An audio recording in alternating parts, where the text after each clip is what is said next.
السلام علیکم۔ خدارا اپنی بیوی کا بہت زیادہ خیال رکھیں۔ شادی کے بعد ایک بیوی کے لیے اس کا شوہر ہی ہوتا ہے جس پہ اسے سب سے زیادہ مان ہوتا ہے، جس سے وہ اپنی ہر بات منوا لیتی ہے، کبھی لڑ جھگڑ کر تو کبھی لاڈ اٹھا کر، کبھی ناراض ہو کر تو کبھی نخرے اٹھوا کر، کبھی کچھ کھانے پینے کی تو کبھی کہیں جانے کی خواہش پر۔ ایک بیوی کا خاوند ہی اس کی ڈھال ہوتا ہے۔ شوہر وہی اچھا جو بیوی کی مسکراہٹ کی وجہ بنے، کیونکہ عورت کے چہرے کے سارے رنگ شوہر کی وجہ سے ہوتے ہیں، وہ خوشی کے ہوں یا غم کے۔ اپنی بیوی کو خود عزت دو گے تو گھر والے بھی خیال رکھیں گے۔ اگر اس کو سب کے سامنے بے عزت کرو گے تو کوئی بھی اس کی عزت نہیں کرے گا۔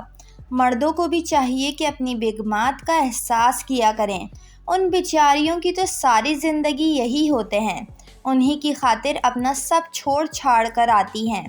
حضرت عائشہ صدیقہ رضی اللہ تعالیٰ عنہا فرماتی ہیں کہ نبی کریم صلی اللہ علیہ وآلہ وسلم نے جب نماز کے لیے باہر جانا ہوتا، نکلتے ہوئے بعض مرتبہ میرا بوسہ لے لیا کرتے تھے اور پھر نماز کے لیے تشریف لے جایا کرتے تھے۔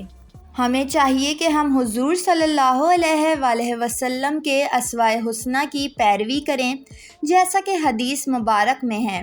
حضرت عمر بن عاص رضی اللہ تعالیٰ عنہ نے ایک مرتبہ حضرت محمد صلی اللہ علیہ وآلہ وسلم سے دریافت کیا کہ آپ کو سب سے زیادہ کس سے محبت ہے؟ آپ نے ارشاد فرمایا، عائشہ صدیقہ رضی اللہ تعالیٰ عنہا سے۔ اپنی بیویوں کے لیے ٹائم نکالیں، ان کے بھی نخرے اٹھائیں کیونکہ وہ ان سب کو پسند کرتی ہیں۔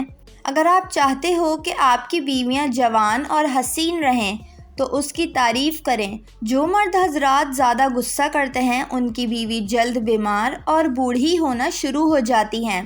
بیوی آپ کے گھر کو سنبھالتی ہے، لہٰذا اس کو مضبوط بنانے کے لیے آپ کے پیار اور مدد کی ضرورت پڑتی ہے۔ جو کام ہمارے نبی نے کیا وہ کیسے غلط ہو سکتا ہے؟ اپنی بیویوں کی ان کے کام میں مدد کیا کریں تاکہ اگر وہ تھکے بھی تو آپ کا ساتھ ان کا سہارا بن جائے اور آپ کا گھر جنت کی مانند ہو۔